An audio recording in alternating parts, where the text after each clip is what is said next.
everybody. Welcome back to the MyPilgrimage podcast, episode 3.6. That's season 3, episode 6. Today we're talking about church, and we're joined by our friend from the Facebook group, Nikhil Pillai. I might be saying that wrong, but Nikhil was hanging out with Seth in Seattle.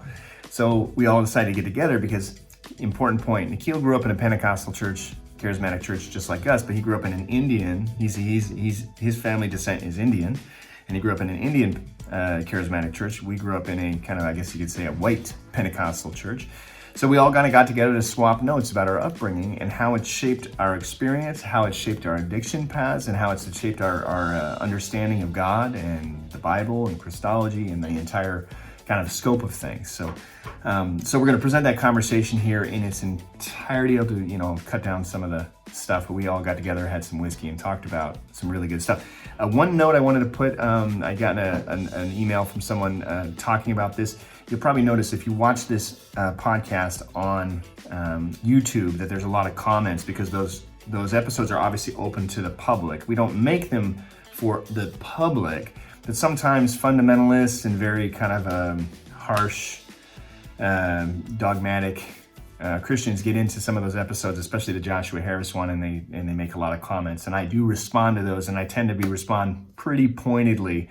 I hope that doesn't offend anybody, but I make these episodes for you, the listener, not for people to just jump in and harsh on people that are having a genuine seeking experience. So that's my little disclaimer on that. But without further ado, let's get into this conversation. As usual, please leave your comments and your ideas and thoughts in the no judgment zone over in the Facebook group where we can all talk about it and have conversation. That's really helpful for everybody. So I'm not doing the whole kind of conclusion at the end much anymore. So I'm just going to kind of leave you here and leave you with this conversation. I hope you enjoy it, and we will see you next time. Okay, so we're here to talk. First of all, for people that are listening, we've got Seth Taylor in Renton, Washington, and in the same apartment, we have Nikhil. How do you pronounce the last name? Pillai. Every time. One more time. Pillai. Nikhil Pillai. As you guys all know, Nikhil Pillai, the legend from the Facebook group, and here we are. And Dave Taylor still trapped in Maui, and we're having a little whiskey. Seth and Nikhil are having the Jane Walker limited edition. Yeah. Yeah. It's doing the job. It's smooth. It's a wonderful little drinking whiskey. We had it with some little cigars the other night. It was perfect. The first cigars. Yeah. You had your first cigar? We turned 21 on Friday. So. Oh, well done. We sat down with a Monte Cristo and some Jane Walker. So my dog is dumb as a rock. I'm telling you, like she just look at her. She's contemplating. There's a metaphor here somewhere.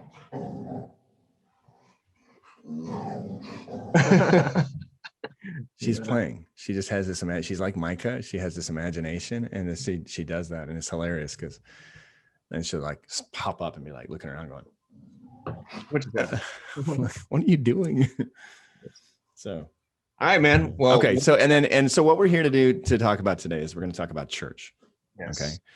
We're going to start off with you guys, and we're just going to basically share kind of each one of us just take some time and talk about kind of some of our memories from church growing up, what it was like.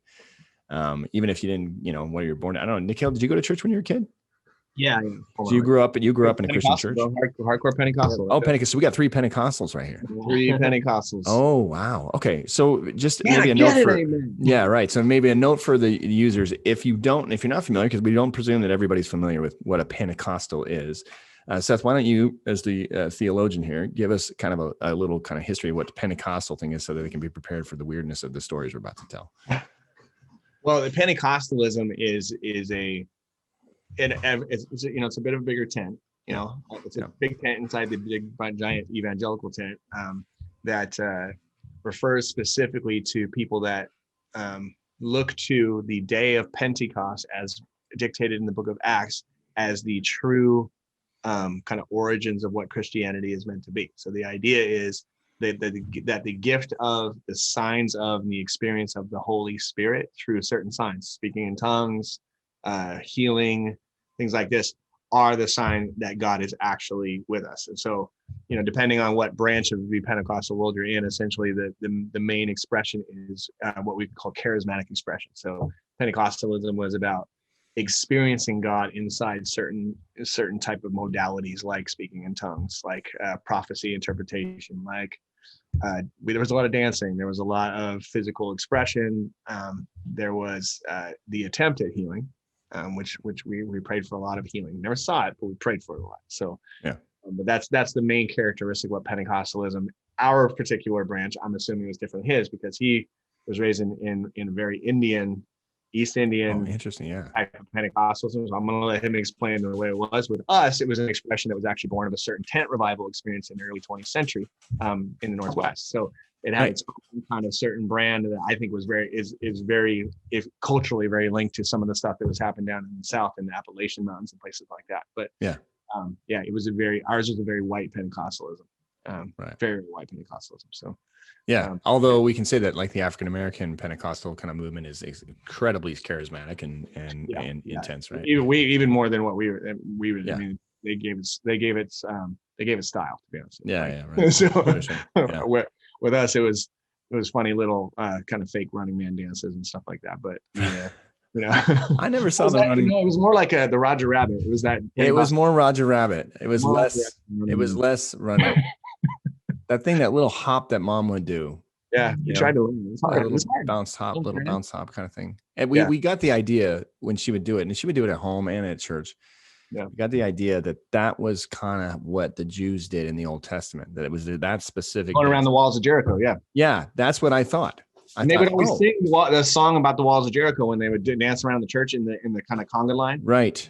Yeah, they did the conga line in the church, and then they would do that little hop. And I always had the idea that was kind of when the Holy Spirit came into a person, that was the general dance move. Right. That was the dance move. Inspired by the Holy Spirit. There was a slain in the spirit experience, was probably a common one. Then we had the spiritual laughter movement. But everybody was looking for the next high. The spiritual laughter one was really weird. Okay. So first, hey, Nikhil, tell us about like kind of the basics of the church that you kind of grew up in, and then give us some more of the specific stuff. So I was born in Saudi Arabia, and then I went to California. In Saudi Arabia, it was very martyr-like. We couldn't, worship whatever you want to worship. It was, my parents would always talk about how we'd have to be in a basement, and we couldn't let anyone know that we were doing what we were doing. Because Christianity is illegal, in Saudi Arabia. At least back then it was. I'm not sure how it is now. It's probably still is. But after we moved to California, we had this little Bible study group of everyone was just Indian, and we had every now and then we'd have like someone dating a white person who would come in. And then we'd all look at him like it was weird, or her. And it was very similar actually to what you guys are talking about. I don't know about the laughter one. I don't think I've experienced that one. So when you said, I was like, what? Oh yeah, there was a movement that started in Canada. Toronto. Yeah, it was in Toronto. Yeah. And there was the Vineyard Movement, Vineyard Movement, and laughter was kind of like the sign of that. And everybody was like, "Oh, there's this new thing happening," and everybody's like, "Our church sent scouts. They scouted out, bring it back," and they brought it back. They brought it back in a bottle or something. I don't know, but they came back, and everybody started laughing. Yeah, I remember. Yeah. I didn't laugh. I laughed because the adults were laughing, and I was like, "This is funny," you know what I mean? But I didn't feel like the Holy Spirit making me laugh. I didn't laugh at all because I was always like, why doesn't God like me? I never do anything. I was always the guy in the front row going, it's never going to happen to me. Nikhil, was it at your church? Was it speaking tongues the big thing? Yeah. Okay. Definitely. Can you then, for the audience, because I don't presume that people know what that is. I've met lots of Christians that go, I've heard of that. I don't, from your upbringing, your understanding, describe what is speaking in tongues. Speaking tongues is, I learned it was just like a spiritual gift is what it was. And at least my parents, they talked about it like levels of a video game. At least that's how I looked at it. Like, okay, you speak in tongues first, and that's how you know that you have the Spirit in you. But before that, you don't have the Spirit in you. Right. And if you couldn't speak in tongues, that's a clear sign. So, there have been times when I was really little and I was like faking it. And you guys have probably experienced it. Oh, definitely faked it. Yeah. I never faked it because I had no confidence to fake it. So I wanted to fake it, but I couldn't because I was like, I don't know what to say. I'll say it wrong. They'll know I'm lying. I did it for real once, and You I did? faked it the rest of the time. Yeah. Okay, so And then after he finishes talking, I want to hear about that when you Yeah, did it for real. Okay. 'Cause I never did. Okay. So Nikhil, you're faking it. Did you ever do it for real?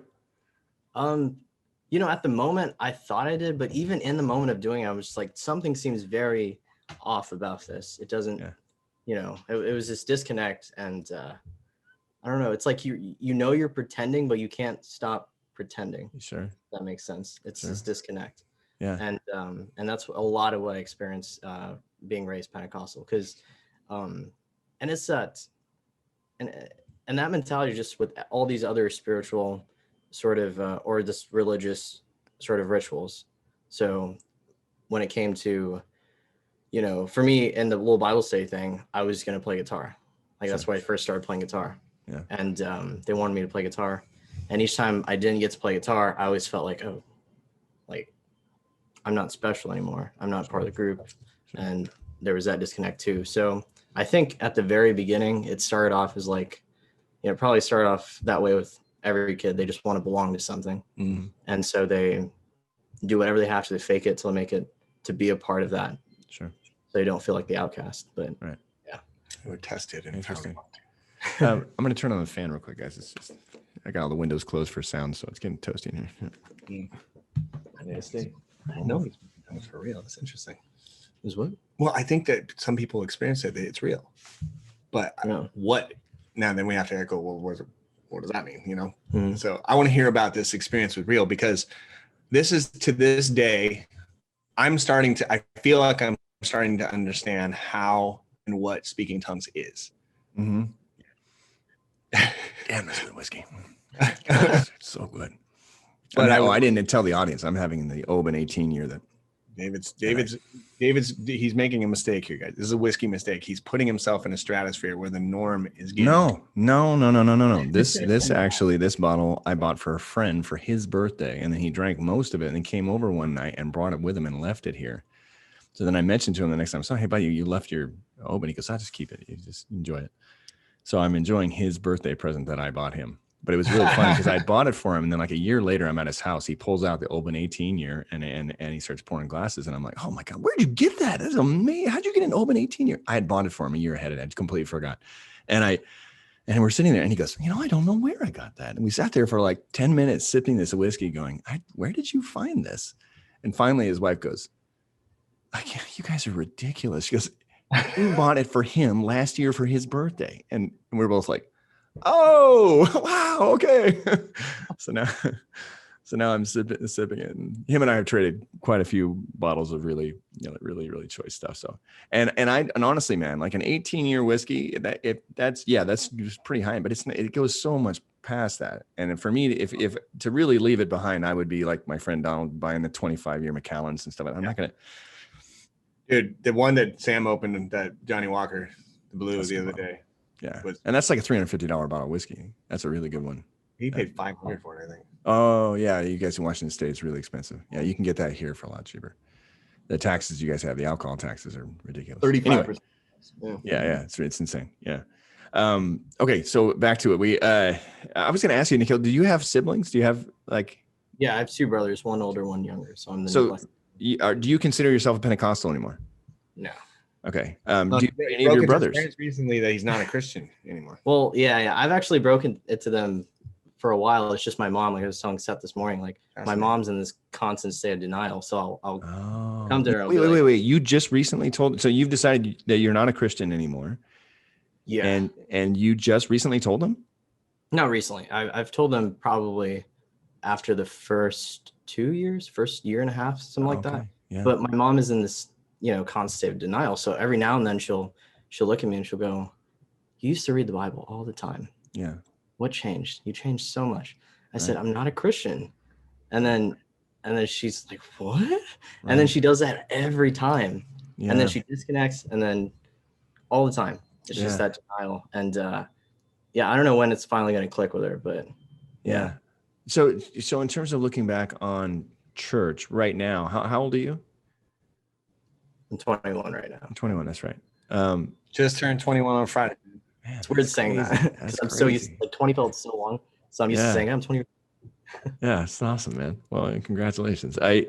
So being in the age, do you look back on your church experience? Are you in a space right now where you can appreciate some of it, or do you feel like it's just right now you're just like, get me away from that thing as quick as you can? I can appreciate some of it. Like for a while, I would go back to church, and then I would sit there in the pulpit and just go, man, I hate this so much. Like, this is awful. Like, he doesn't know what he's saying up there, and all this. Yeah, it was very confusing to me. And after a while, I was like, oh, okay, I see why people want this so much. Yeah, sure. Because after I started like moving some energy and started to like suffer a little bit, I was like, oh, this is really, really difficult. Yeah. And I understand why people stay in that space, because it's so much easier. It's so much more comfortable. Yeah. And I kind of developed a little bit of like compassion for them. And then I just stopped going. After a while, I was like, I don't need this anymore. Right. Yeah. Interesting. Huh. I'll go ahead and I'll tell my little story about the time that I actually did. But I want to talk about church a little bit. Church in our family was a must do. We definitely grew up with the idea that there was a line that you would call sinful, and that not going to church was part of that. Like, so there was this weird kind of mystique around the idea of not going to a church service. And for us, it was Sunday morning, Sunday evening, Wednesday evenings, youth group, and home group, right? So, and we went to all three faithfully our entire childhood. If Dad seemed to be the guy who, if he was ever put in charge, if like mom was occupied, sick, or doing something, that Dad seemed to find an easier time kind of going, yeah, we're not going to church, which was always a big deal. It was like kind of like, wow, and the kids would get excited.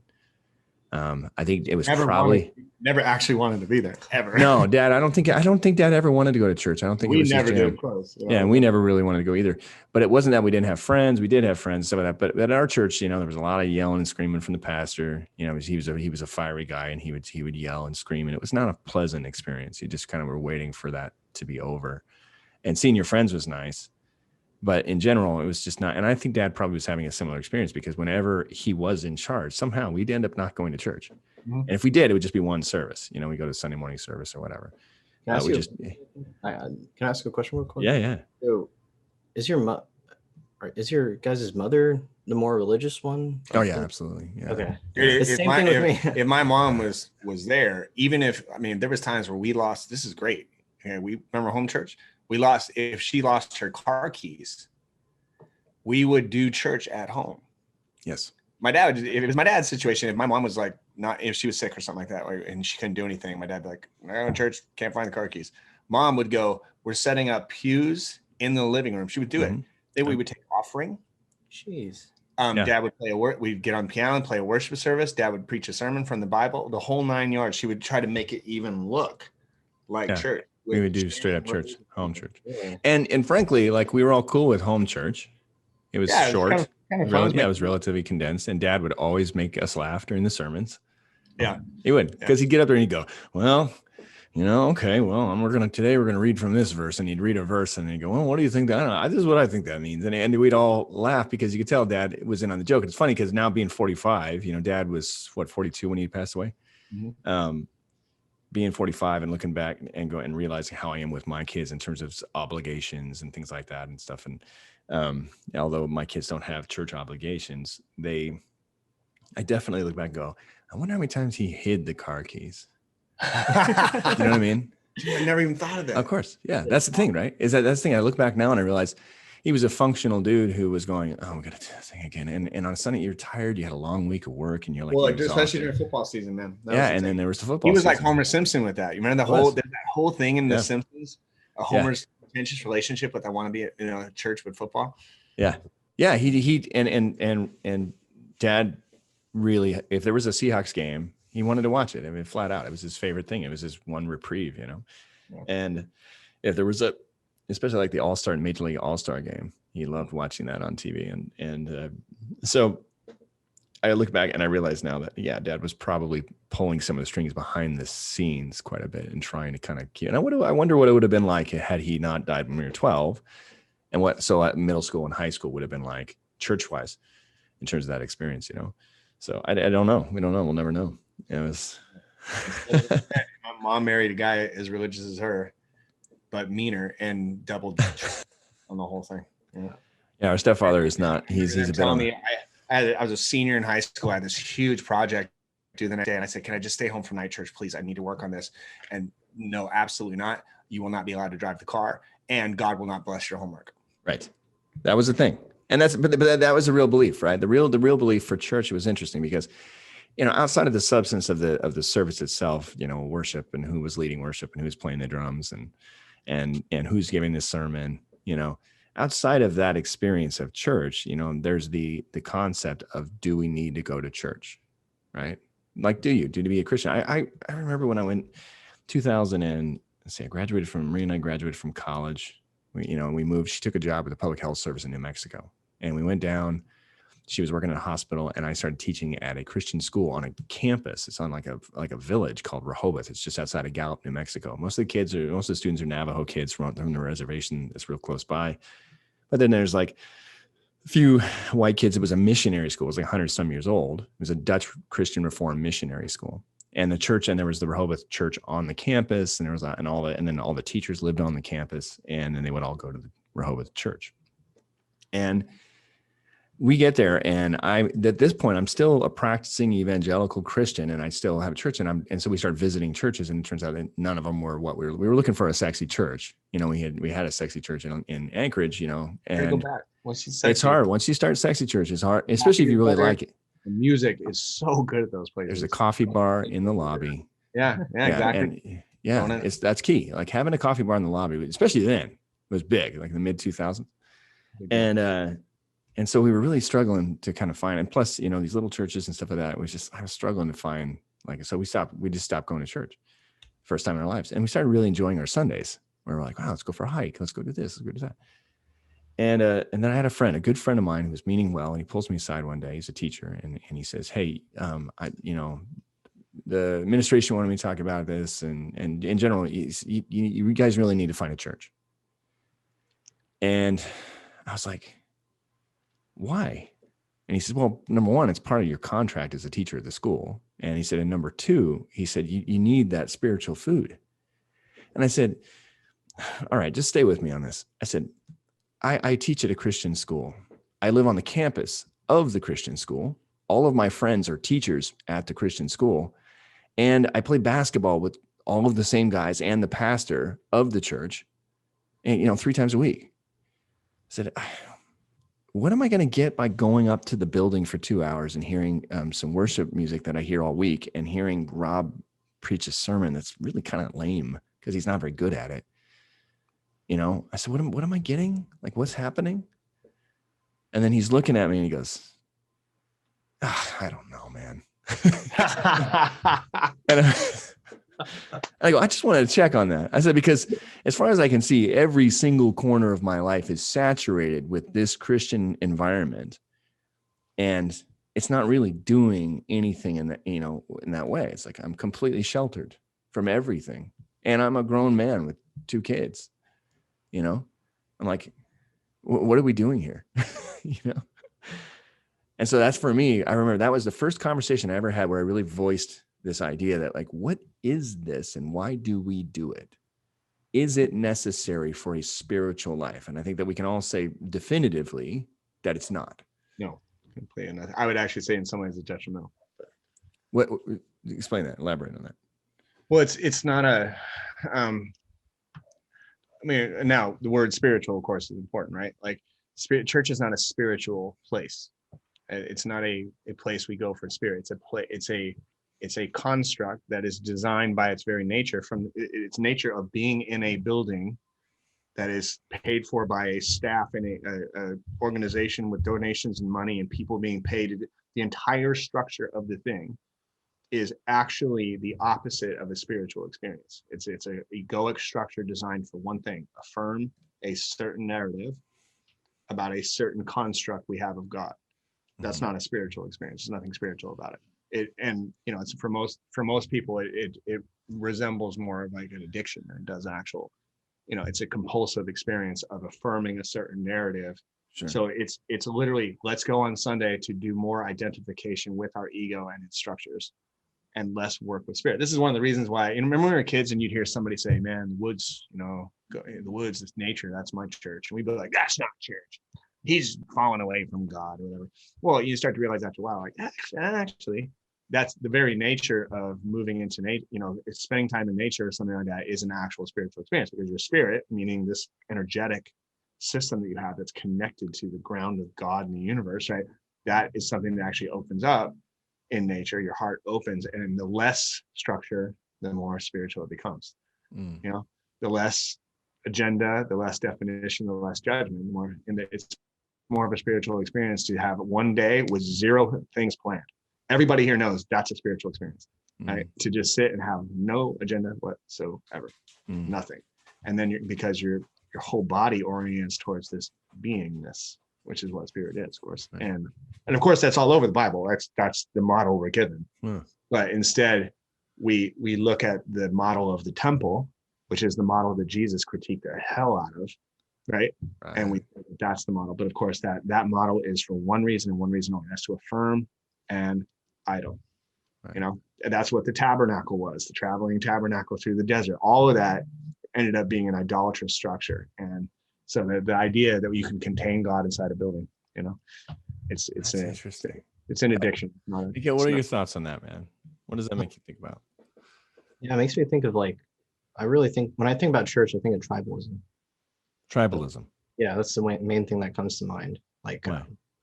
Because you get these people who come together in one spot to, like Seth said, affirm a God construct and survive. Yeah. Right. And they need that. They need it really, really. They need a lot. Did you ever need it when you were a kid? Did you need it? Do you have a memory in which you remember when you stopped needing it? Yeah. So for 4 years, from the age of 13, well, get my math wrong here, but for 4 years, I remember I was very deep into it. I was actually there more than the assistant pastor. Wow. I was doing everything. I was doing nursery. I was doing worship leading. I was playing on the band. Yeah. I was playing on the band. I was doing it. I was doing it all. Right. Yeah. And, it felt like I needed it because I was a sinful person. And if I do this, then God will love me. That was the idea. That was a story. And whenever I didn't go, I would feel like, and I was a porn addict too. So that, that shame dimension was there for sure. And yeah. So every time I would medicate with porn every night. So the next morning, it was my way of going, like when I went to church and I sat in the pulpit and I worshiped, put my hands up, closed my eyes, tears running down my face. I was like, okay, now God loves me. Sure. I'm okay now. I paid my debt. I asked for forgiveness. I'm okay. Yeah. And it was that cycle for 4 years. And then, when I met Seth and, joined MyPilgrimage, it was kind of a slow movement away from it. And it was weird because I was dating a girl at the time who was a Baptist Christian girl. She was super religious and she knew the church a lot. And whenever I started to kind of step out of the bounds, that's when we started getting into little fights and disagreements. And then that's when I was like, I remember this conversation me and Seth had over the phone, and he's just like, you're tired of caretaking for her and you want to move to something greater. Sure. And then breaking up with her was like breaking up with the church in a sense. And it was like moving into that mystery. Yeah. And it was incredibly painful to do. But I remember, looking back now, it's like, oh, okay. It was a slow exit out. It was a slow exit away from the God construct into something else. Yeah. I think that it's in general, it's interesting because the church movement, like you do see stories of people that like they were church, just and then all of a sudden, wham, they're done and they go out. But at the same time, it's like those are the people that it just took, they were asking questions for years. I think that was more my story was I was asking questions for a number of years. I'd say a good 3 years. From that point that I had that conversation, I started really kind of drilling down on kind of what are we doing? What are we doing? And then those permissions started to kind of fall apart because I was especially because the porn addiction was turning the screws on me so tight. And I was seeking all of my answers at the church. You know, I was going to every men's group, and I was going to see my men's pastor, and I was talking to all, and I was reading every Christian book that was recommended, and, you know, every man's battle and all this stuff, and trying to find the answer to this thing. And because nothing worked, I end up at White Raven Center. I end up having this miraculous spiritual experience. I go, and all they can tell me about it is that it was just, I was being deceived by the devil, and I couldn't put the puzzle together anymore. I was like, I think I'm going to step into this kind of vague unknown space for a while and see what happens, because I just had to get out. And the last time I went to church, the very last sermon I saw, and this precludes, you know, going to church with mom a few times at her church when visiting, which was somewhat obligatory. The last church I went to, I was there, and it was really fascinating. My church in Alaska was the biggest church in Alaska. And so there's like 4,000 to 5,000 members or whatever. I had gotten to know everybody, of course, and I knew all the leadership and the church and the pastors and the worship, you know, so I was and people knew who I was and everything. But I went to this thing, and there was this movement that happened inside the church dealing with porn addiction, because that was the big thing, right? Everybody was a porn addict. You know, every dude in the church was a porn addict. And so they were all trying. Still the case, by the way. Yeah, still the case. Yeah. They were all trying to kind of deal with it in this very Christian way. And there was this guy named Chip something or other. I can't remember his name. He had like a treatment center in Tennessee that was doing like Christian, like porn addict treatment. And it was hardcore. It was an inpatient place where you go there and like you don't get to talk to your family for a week, and then you only get to talk to them for like an hour a night on the payphone or something like that, and then you come back, and then you have to go back for these things. Whole thing costs about $60,000. Oh, wow. And so there was this movement among a bunch of the church leaders and stuff like that to start doing this, and it was like this, almost like this intense pressure that this is what you had to do. So all these guys were going down and do this kind of thing, and they were coming back, and they were like, we're finding freedom, you know. They were basically what I saw. It was like sending them to Marine boot camps. They were all coming back like, whoa, you know, kind of right way, and ready to just rock and roll for God and be free. But it was also very built around the kind of the SA model of, once a porn addict, always a porn addict. It's a disease and all this other stuff, but also kind of working through. And there was some good stuff working through some of their childhood stuff and dealing with their, their spouses and stuff like that. But the whole thing was sobriety, to get back and be that. And I remember one of my good friends at the time went and did it because he had the money to do it. And he comes back, and I'm watching this whole thing happen. And meanwhile, I show up at White Raven Center, and 2.5 hours later, I'm like, I'm not a porn addict anymore. I'm like, you know what I mean? So him and I are having breakfast one morning, and he's like, I'm like, hi, are you? So let me ask you, do you feel free? And he's like, oh yeah, I feel amazing. It feels incredible. And I said, oh, and I was about to say another thing, and he goes, but I know that if I even let up for just a second, my disease will just jump right in and get me. And I was like, I said, I hope this isn't offensive, man, but that doesn't sound free. And he was like, no, it is. And he goes, but you got to stay vigilant. And he goes, you got to stay vigilant. He goes, you can talk about it all day. He says, but if it'll come back and get you. And I was like, I was in a totally different universe. I was completely like, that's not even a concept that exists in this universe that I've entered. And so then the next Sunday I go to church, and my friend Lee he was a worship pastor, but that day he was actually giving the sermon as well. And so he did this, his beautiful worship leader, his music and his voice was just incredible. And he led this great worship, and everybody's singing and stuff. And then he starts giving this sermon, and he's like, and it gets real intense, like very kind of intense, where then, he's, the wicked will burn in hell, and they and all this stuff. And I was sitting and listening to it, and something clicked in my head, and I just knew, there's nothing more for me here. There's nothing more. All I could feel was hate. Yeah. It was just massive judgment and hate. And I want to say this so people understand. I'm not saying that this is what Christianity is. What I'm saying is that what Seth was describing, what Nikhil is describing, we're talking about that you're either in the construct, or then when you move out of the construct and it's no longer useful for you, do you have permission to say so and to step out? And a lot of us, we don't have the permission from our parents. Do we give the permission to ourselves to be able to kind of step out of the space? And that was the day that it hit me. And I was like, and I gave myself permission just to step out.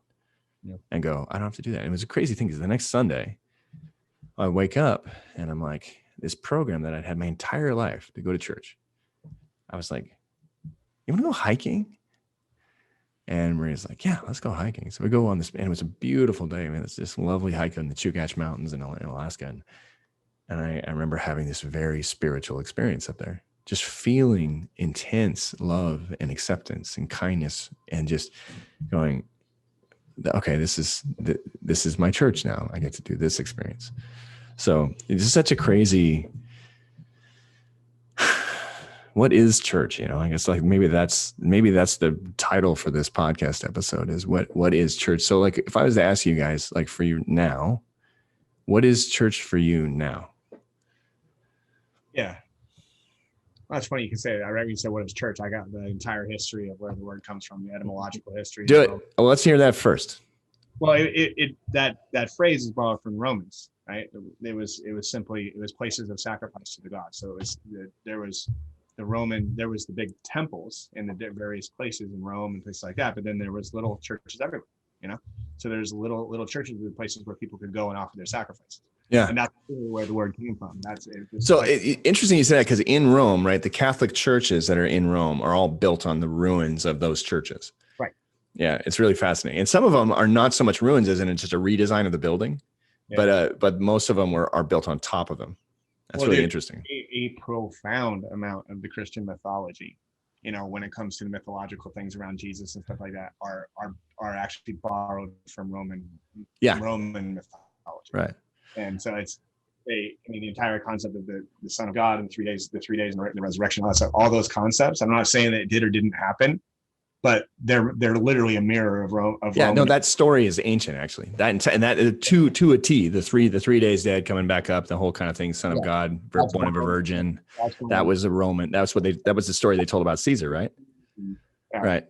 Yeah. So I was thinking of that, but what church is to me now is. I think ritual is important. Mm-hmm. I think ritual is important, but the thing is, the second ritual becomes obligatory, it's no longer a spiritual experience. It's a structure that has been designed to affirm a certain narrative. So you get those people that are like, I got to do my yoga, man. I got to do my yoga. I do every Sunday, and I got to do it. Well, oh, okay. Well, this is now it's a structure that is serving a certain survival purpose. But for me, ritual is important. So outdoors, being outside is incredibly important. Nature is incredibly important. Those things I would serve as church. The only place the place where I feel like my whole body opens up to the physical space, if you want to call church a geographical thing, here's the building, here's the thing, is when I'm anywhere near the water.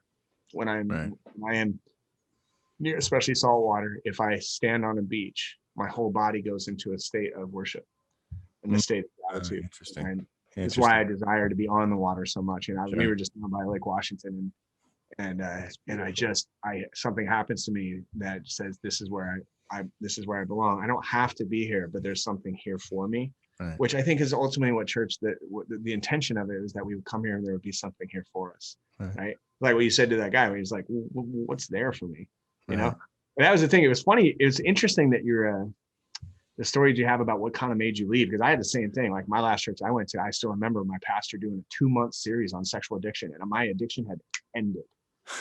Massive exorcism my wife did on me after 2 weeks of doing the work you were telling me to do from White Raven Center.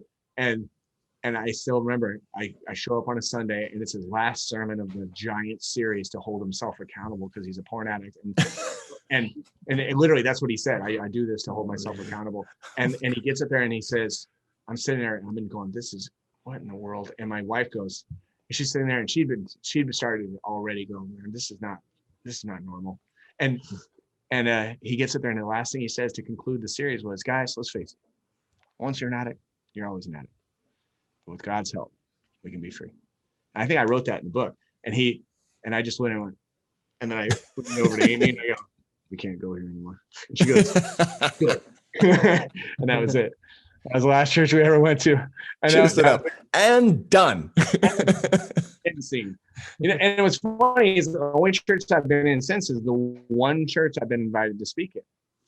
And I went in there, and having been out of that space for years and having gone in the space of just growing spiritually and higher consciousness, to go back into that space and to watch the charade was really, it was kind of sad, to be honest with you. Like I was kind of sitting there going, oh my God, this is fascinating. And then I got up there and my sermon was burned the thing to the ground.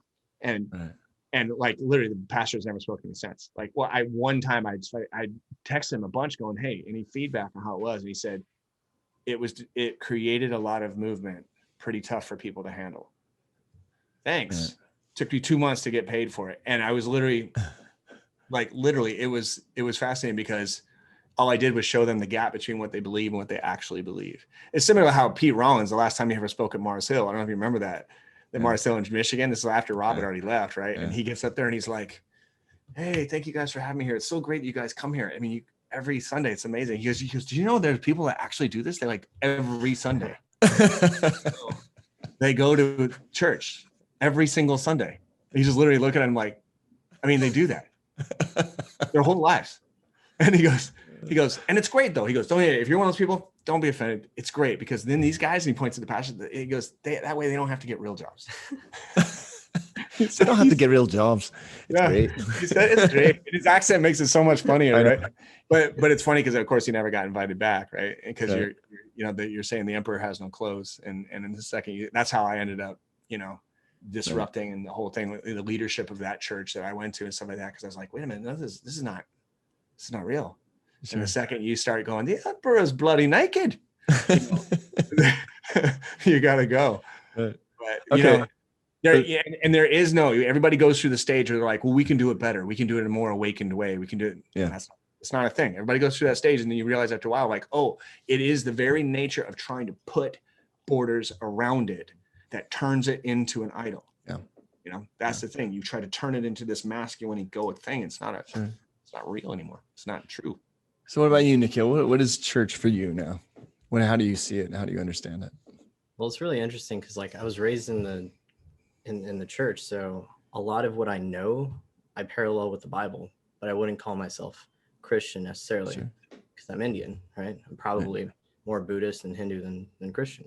Right. I know. I was telling him, like, isn't it funny? Like a bunch of English, a bunch of white people from England come over and go, hey, you that's been meditating in the cave for 8,000 years. You want to know the gospel?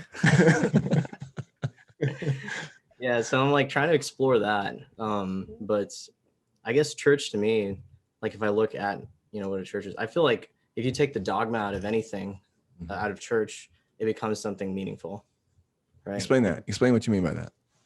So if you take the the legalism, like what Seth was talking about, like the attachment to this structure, if you take that out, then it could be something useful. Like I guess I wouldn't call this a church necessarily, but if pastors paralleled church with the kingdom of God, how they do that a lot. Yeah.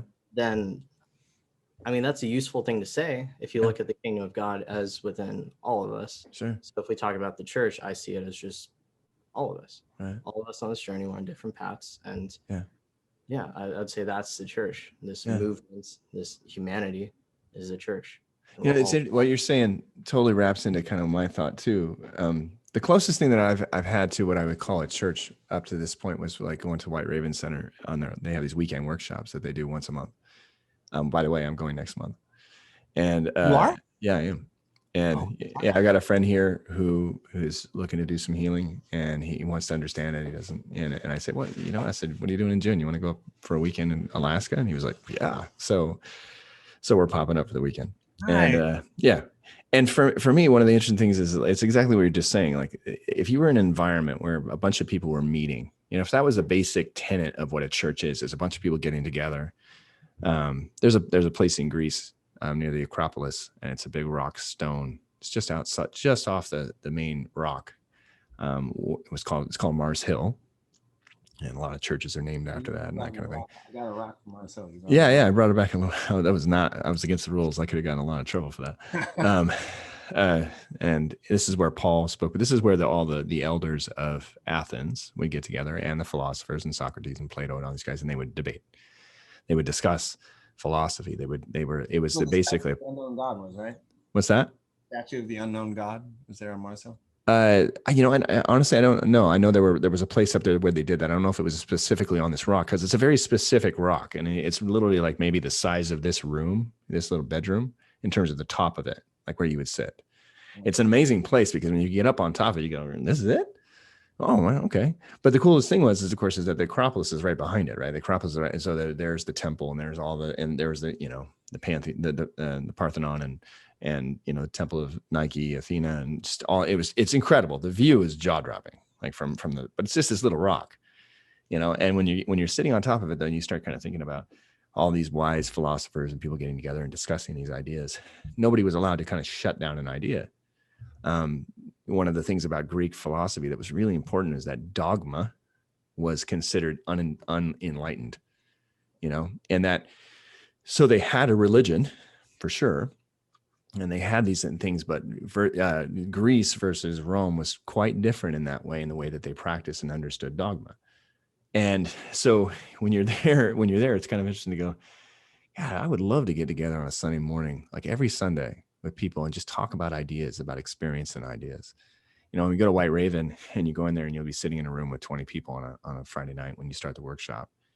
And those 20 people will all come from completely different backgrounds, religious faith beliefs. You'll have someone over here who's a Wiccan. You'll have a Christian over here. You'll have a Buddhist over there. You have an atheist over there. And everybody's coming from different spaces. But we're all here to heal. And we all understand that it's for all of us.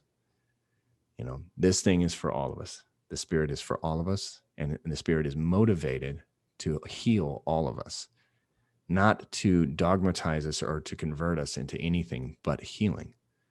That there's this kind of, that we can all be kind of picked up and brought up into a space in which we're experiencing more love, more kindness, more hope, more selflessness. And I go, yeah, church, for me, that's that experience of church. And so when, for my wife and I, whenever we're doing a get together at a house, we invite people over, we always kind of have this thing in the back of our head where we talk about that. We're trying to kind of create a church environment here, in the very Greek sense of coming together and everybody being here and sharing food and talking stories and being completely open and honest and creating an environment in which nobody's judged and you can all talk about things that are meaningful, which is really hard in the West right now. In the Western philosophy, if you talk about what you believe or something like that, whether you're conservative or, liberal, whatever, stuff like that, people are generally kind of sequestering themselves into certain corners, places. I was on the boat last night and had a friend talking to me about, he wanted to know about Christianity. He's like, what are Presbyterians? And I was like, and then my friend who's an evangelical Christian is next to me. And we're having this great discussion, just back and forth. We got all these, but there was no judgment. And I was like, oh, church, look, it's happening right here on the boat. You know what I mean? It's awesome. So anyway, that's my kind of thing. Interesting. Any last words? Go ahead, Nikhil. I remember when you guys wrote in the, I think it was wait, I'm barely here and you gotta, what happened? Here we go. I remember when you guys were talking about in the, I think it was a guidebook, but there was a quote, I'm not sure who it's by, but it was like, belief is like sand falling through the cracks of your fingertips. And it was like, I guess what I learned there was like, beliefs don't mean anything. It's what the experience. Yeah. The experience is what's meaningful. Yeah. Beliefs, they have no meaning beyond your own psychology. Yeah. That's what. Yeah. Yeah. The beliefs is the gray matter. It's the gray matter in your brain. I look at it and I go, that's great. It's, but like when the gray matter becomes the idol, essentially when it's like you're saying, the ego creates the thing because it needs to, and so I encourage everybody, and if we could just leave a blessing with the people that are listening, that whether you're an active member of your church, I know there are guys that are. I met with one this last week, really nice guy, trying to work out and trying to figure out, he works for his church. He's trying to figure out how to kind of work through different little issues. And how do you deal with the doubts? And how do you deal with there's a little bit of fear there. If I join this group, I can see a lot of these guys are not practicing Christians anymore. They were, now they're not. And somehow that's weirdly connected to them no longer being slave to pornography. And he wants to be free, but the church is his job and it's his benefits and it's everything, right? Yeah, it's tough. That fear of stepping out into that unknown space and saying, I am going to trust for the first time. That's like, I'm going to experience real faith for the first time. And so. And you become a Christian. Yeah. I got a friend in New Mexico who for years has been, trying to do small home church. Got to do home church. Because he's got to have a thing. You can't not have a thing. Him and I have been talking about that a lot. Going, why not just not have a thing? I was like, that's not a bad experience to go, hey, I'm going to be Moses in the wilderness. I said, he was out there for quite a while. I mean, you don't have to have a thing. So